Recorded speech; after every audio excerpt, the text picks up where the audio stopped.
ہوگا نفرتوں سے کیا ملک یا دنیا چل سکتی ہے؟ انسانیت بحال ہو سکتی ہے؟ کیا دیش میں کبھی امن اور شانتی اور پرگتی آ سکتی ہے؟ ہرگز بھی نہیں۔ اگر شانتی اور پرگتی اور وکاس آئے گا تو وہ صرف وہ بھائی چارگی، محبت اور کو ایگزسٹنس کے مادھیم سے آئے گا، بردرہڈ کے مادھیم۔ دوستو السلام علیکم ورحمۃ اللہ وبرکاتہ۔ علی عادل لاشحق پروگرام لے کر آپ کی خدمت میں حاضر ہے۔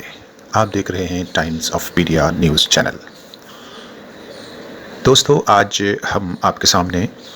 ایک تاریخی سچائی اور حقائق کو سامنے رکھنے کے لیے حاضر ہوئے ہیں، اور اس میں خاص طور سے آپ کو بتا دیں کہ تبلیغی جماعت جس کا ذکر پچھلے لگ بھگ 20 روز سے بہت زیادہ لوگوں کی زبان پر جاری اور ساری ہے، خاص طور سے میڈیا کی زبان پر، تو ہم نے سوچا کہ اسی پس منظر میں ایک چھوٹا سا کلپ آپ کے سامنے، آپ کی خدمت میں پیش کریں اور حق کو سامنے رکھنے کے لیے، سچائی کو سامنے رکھنے کے لیے آپ کے سامنے حاضر ہوں۔ تو جیسا کہ آپ جانتے ہیں کہ پچھلے 20 روز سے تمام دنیا کے اندر جو ہے وہ اس وقت پرسارت کیا گیا۔ وہ لوگ جو تبلیغی جماعت کو نہیں جانتے تھے وہ بھی جان گئے، صحیح جانے یا غلط یہ الگ بات ہے، لیکن نام ضرور جان گئے۔ لیکن اس کے پس منظر میں ایک جو سچائی اور حقائق ہے اور جو ٹروتھ ہے وہ آپ کے سامنے رکھنا ہے، وہ یہ ہم آپ کو یہ بتانا چاہتے ہیں کہ اس وقت جو تبلیغی جماعت کا نام جس زور و شور سے لیا جا رہا ہے،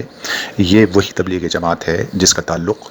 ہندوستان کے ان تمام علماء کرام سے ہے جنہوں نے ملک کی آزادی میں اپنا اہم رول ادا کیا ہے۔ اس کی فہرست تو بہت لمبی ہے، علماء دین کی شہادت پر بہت سارے باب ہیں، بہت ساری کتابیں لکھی گئی ہیں، علماء دیوبند کا کردار تحریک آزادی میں، اس کے اوپر بہت سی کتابیں لکھی گئی ہیں، لیکن ہم مختصراً آپ کو یہ بتانا چاہتے ہیں کہ جب پڑا وقت گلستاں پہ تو خون ہم نے دیا، جب بہار آئی تو کہتے ہیں تیرا کام نہیں۔ جنگ آزادی میں اکابرین دیوبند کا جو کردار ہے وہ سمجھنے کی ضرورت ہے، اور یہ جو تبلیغی جماعت ہے، بنگلے والی مسجد ہے، مولانا الیاس رحمۃ اللہ علیہ نے جو اس کی شروعات کی تھی، یہ کون ہے اور کہاں سے آئے ہیں؟ یہ علماء دیوبند کی ہی برانچ اور انہی کے سلسلے سے جڑے ہوئے ہیں۔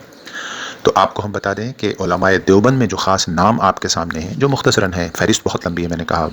خود ہڈسن اپنی ڈائری کے اندر یہ لکھتا ہے کہ 33,000 سے زیادہ علماء دین کی شہادت ہوئی ہے اس ملک کی آزادی کے لیے۔ حالانکہ یہ ہڈسن وہ ہے جو بہادر شاہ ظفر کے بیٹوں کا قتل کر کے ان کے خون کو پی رہا تھا، تو وہ سچائی بھلا کیسے لکھتا، لیکن پھر بھی اس نے کچھ سچائی لکھ دی ہے،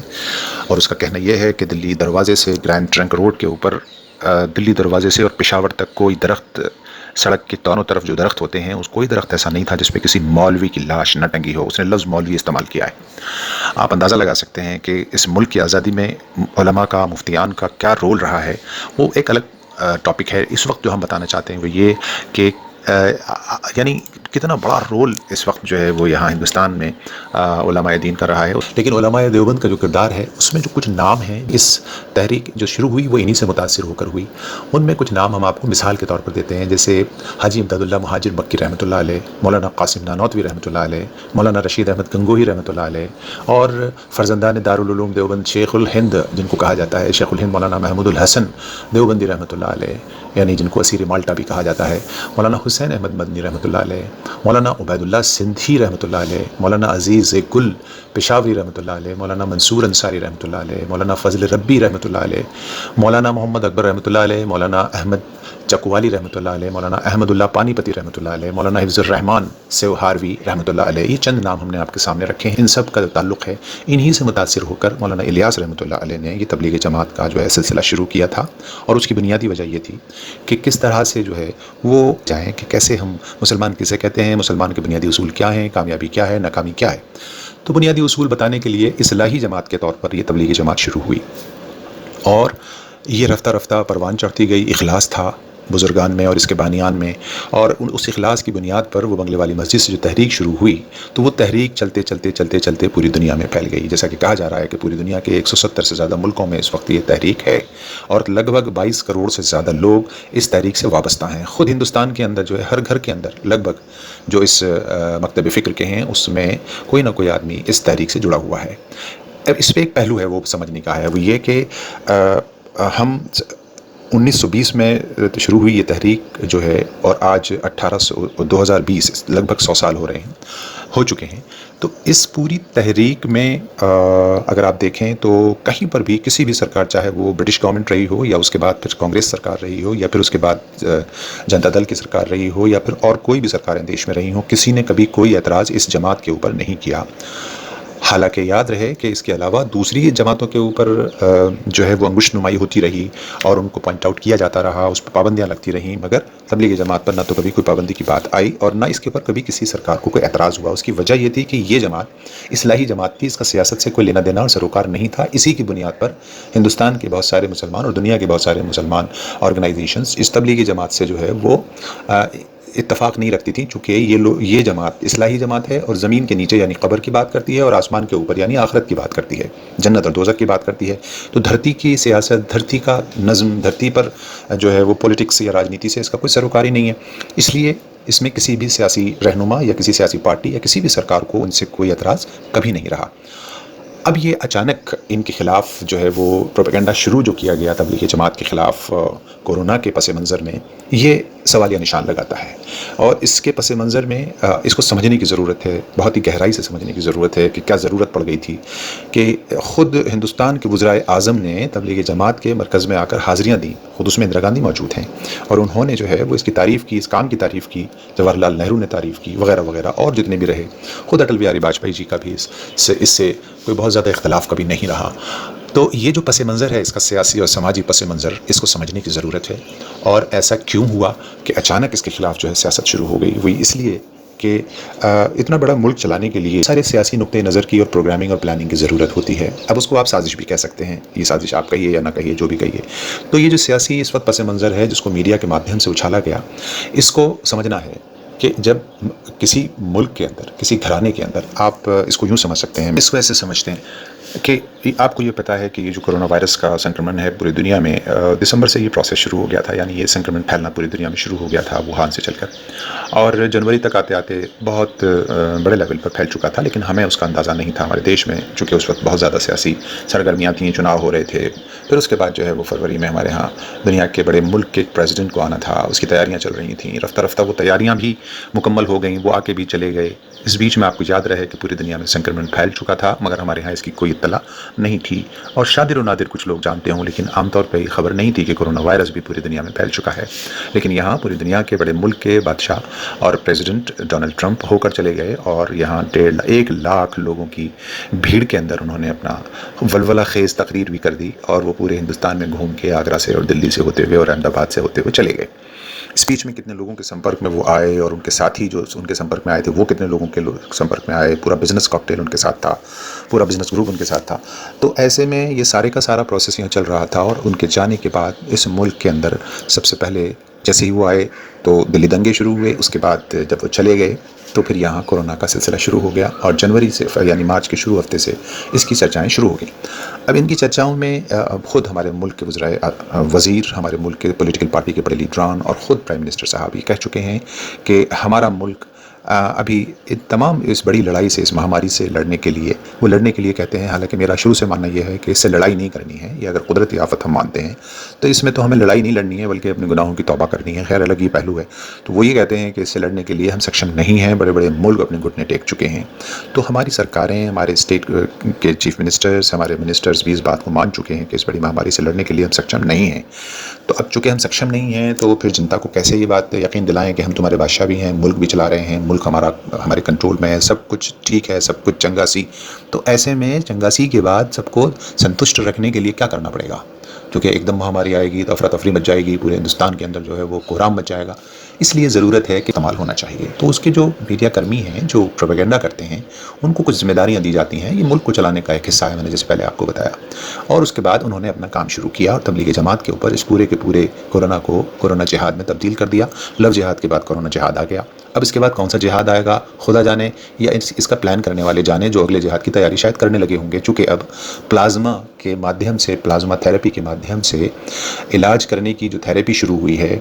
یعنی پروسیس شروع ہوا ہے، اس میں وہی تبلیغ جماعت کے نوجوانان اور نونہال نکل کر آئے ہیں جن کے بارے میں جہاد یعنی جہادی کہا گیا تھا کورونا۔ اب جن کو اب تک چیخ کر ہندوستان کی گودی میڈیا جہادی بتا رہی تھی، دیکھیے وہ جہادی جو ہے کس طرح سے ہندوستانیوں کی جان بچانے کے لیے نکلے ہیں۔ سلطان پوری کوارنٹین سینٹر کے سب لوگ پلازما ڈونیٹ کرنے کے لیے آئے ہوئے ہیں۔